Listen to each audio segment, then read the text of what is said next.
Hi guys, my name is Makoa and I'm delighted to present to you an exciting new product by TimeTree. We call it Metis, and Metis is the ultimate decision-making environment. It combines a universal data modeling engine with a powerful user interface to enable you to confidently make informed decisions when they're most needed. This will be just a short introduction to the system, but do contact me on the email below if you'd like to hear more about it. You'll notice that throughout this video I'll be referring to Metis as simply machine. This is not a mistake. The truth is that the system is still getting used to its new name and for now prefers the slightly more generic form of address. Machines. Let's log in and see what's inside. Log in. Stop listening. For now the task of entering the email and the password lies with us, but in the future the system should really learn to visually recognize people, or at least use the voice patterns to figure out who's speaking.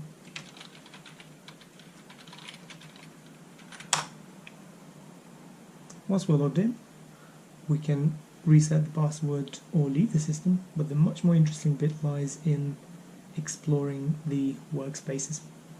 So let's re-enable voice. Open Workspace Live. Yes. And as you can see, it's loading the workspace that we've asked for. When we create a new workspace, it starts up empty. This is one of the workspaces I've been using for a while, so it has a number of data views in it already. Now, the Metis system is universal in terms of data modeling. It can produce any information imaginable. So each one of these data views is just a configurable way of presenting whatever the Metis system shares with us. We can add more types of views, of course, new chart types, or anything we need really. But once the view has been added to the system, it can be reused to present an infinite number of different data sets. Let's take a look at what we have here.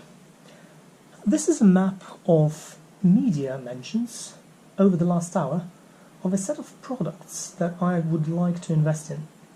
This is a live map, so if the system finds any new information, it will be populated here immediately without me having to ask for it. This is just a live simulation of what the value of my two portfolios might be in a year's time.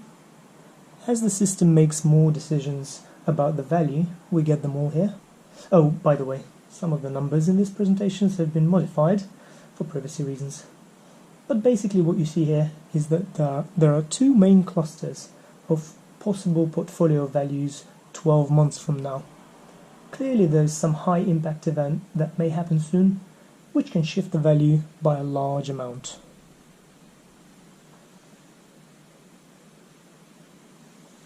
These are just what the system believes the first, second and third dividends of a company I have invested in are most likely to be. They are the time-weighted last 1,000 estimates, so all three of the charts will move around as more information becomes available. As you can see, none of them are near zero, and the third one is actually most likely to be higher by 10p. First two around 60, and the third one at 70, so it looks like I'm safe on that investment. At the moment there is a reasonable chance that the company won't pay the dividend. These charts will make sure I know about it, and I'll investigate. Oh, and importantly, we can also set an alert for anything in the system, whether it's a problem with a model value or some unexpected piece of news coming in. This is a live table with the top 5 stocks and shares recommendations of the companies selling the products we've seen in the map view. The system could easily make the actual investments without telling me all this, but I still think that people should be involved in all investment decisions. The Metis system gives me this distilled information and I make the decision. Now, this is a very important chart. it shows for each of my portfolios the major risk factors affecting my investments. It's live as well, so once I see that risk factor is gaining area, like compliance or operational, I can investigate appropriately. Now, these are just success and sale probability estimates for the 5 new products that are being developed by some companies I've invested in. These are pretty subjective metrics, but as I've said before, the metis system is universal in terms of data modeling. So if these numbers make some sense to me, then I need to be able to get them. And of course the estimate of the odds of having a second Brexit referendum based on the media analysis and some other relevant models. Now you might have noticed that I have skipped over this top time series chart. All of the views I've just talked about are live. As the system gets more information, it shares it with us. This particular graph, instead, shows a few estimates of how, on average, the global portfolio might evolve under various economic scenarios going out to 2025. The real meaning of these is in a large number of economic variables, but for the sake of this presentation I've called the scenarios optimistic, realistic, pessimistic and catastrophic. Now let's see how these data views are actually added. Machine. We can ask for it, or we can click on empty tile, select a table.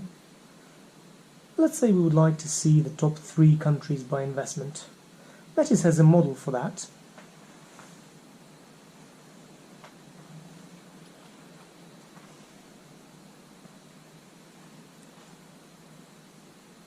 We know what data the model produces, so we can tell the user interface how to interpret it.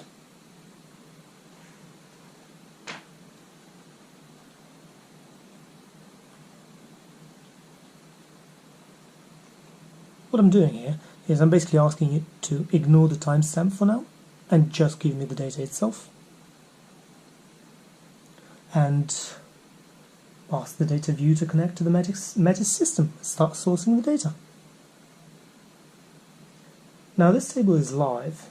If we want to fix it at some point in time, we can just stop the feed from the system. So, a couple of basic steps.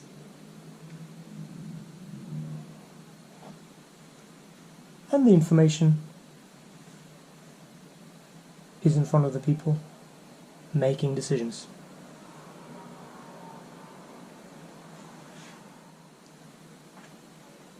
Now let's see if we can add something a little bit more complex.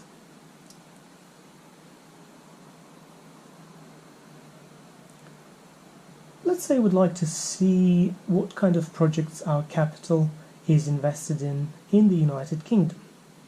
All we need to do is fetch the right model,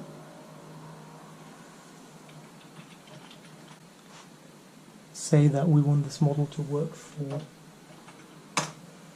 just the UK projects, and once again specify, basically tell the user interface how to interpret the data.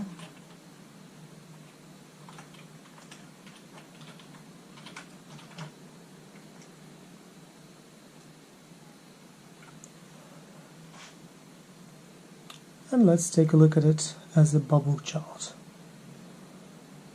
We basically have the data coming in. So we have some projects, we have 2 projects, not a huge investment, but we have 2 projects with a negative return on investment. Oh, by the way, the x-axis will be, let's say, will be investment duration in years.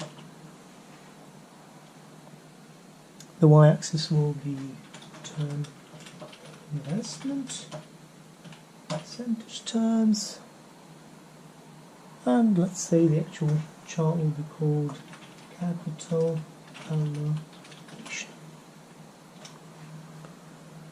We can probably hide that one now. We just need to see the chart itself. Right, so make it slightly smaller, place it down here. Make slightly smaller. Try and maybe make this one a little bit smaller, and just sort of place it anywhere we like. Okay, so that's there. This is here, so we have capital allocation with return on investment and versus investment duration plotted for our United Kingdom projects. It's as easy to compare these projects to our US projects. All we need to do is just add another input.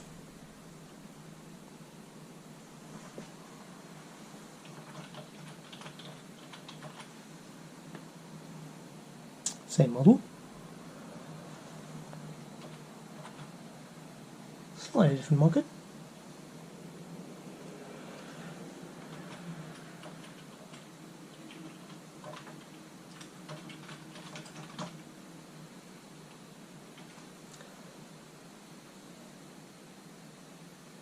And there we go. All the American projects plotted on the same chart so that we can compare the US and the UK investments side by side.